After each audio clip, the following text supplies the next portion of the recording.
Sitting across from the table from me is Matt Cvetic, who is a communist agent working for the FBI for the past 9 years. Well, Matt, first of all, I think that the audience would be interested in learning what is communism.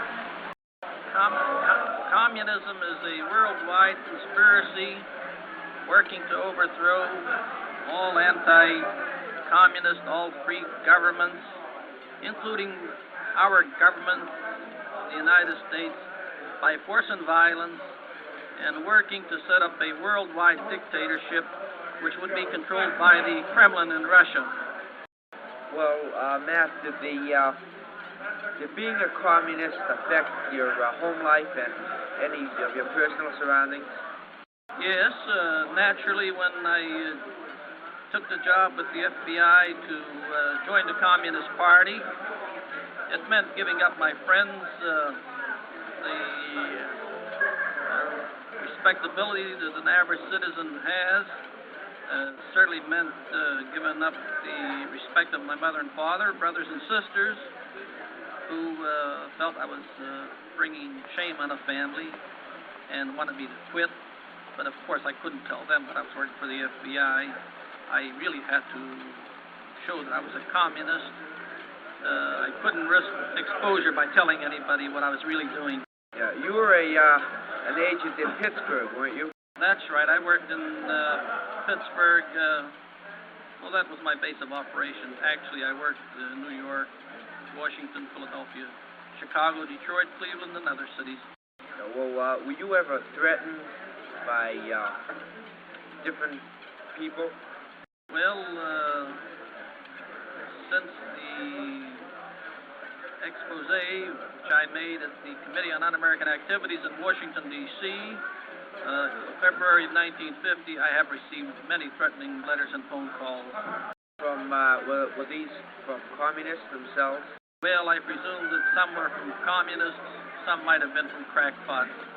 But because people who send letters of this type or make phone calls of a threatening nature, as a rule, don't identify themselves.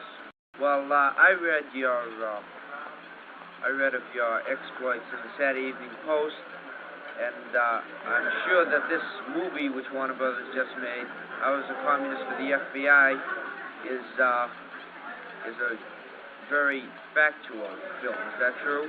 Yes, the picture does tell the truth about the Communist Party and how they work to subvert the thinking of the American people and work day and night to divide people in this country with always the basic purpose in mind of overthrowing the United States government.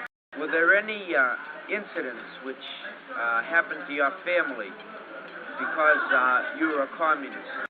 Well, as far as the family was concerned, my boys, I have twin sons, they were ostracized quite severely by their schoolmates. For example, especially one of my sons who wanted to defend his dad was always getting into trouble with his schoolmates. Seems that my reputation as a Red got around quite a bit, and this one twin son of mine always wanted to defend me, and Dick was always getting into trouble. Finally, he got a hold of me one day and put it to me straight. He wanted to know whether I was a communist or not, and I finally had to tell him that I was. But of course, I couldn't tell him that I was a communist for the FBI, because I wasn't allowed to tell him that. Well, what was his reaction when you told him? Well, naturally, he was very elated. It was a big surprise to him, and meant a lot to him because as he started growing up, the ostracism that he had to take, and as well as the other boy, became quite severe, and it was affecting their schoolwork. Well, when everybody found out that you were working for the FBI, what was the result?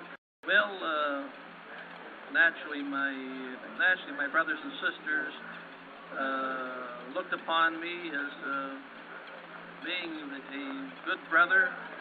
My father, who was still living, mother died suddenly without knowing the truth. The father all he could say was, "Is that my boy Matt they're talking about?" He was very happy about it all. And my friends who thought I was a communist during all those years, now when I walk the streets of Pittsburgh, think I'm a pretty good guy. Would you mind telling me how many communists would you say there were in the United States? Well, these figures are official government figures. A year ago, there were about 54,000.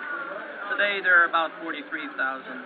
And in Massachusetts, how many would you say there were? I do not have the figures for Massachusetts. That's all right. Well, this, I think, will be getting down to the high school level. How do the communists work in high schools and in colleges?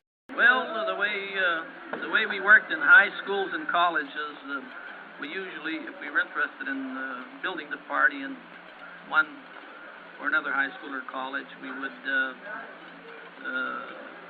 send 2 or 3 party members into that particular educational institution. Well, like teachers, or would they be students?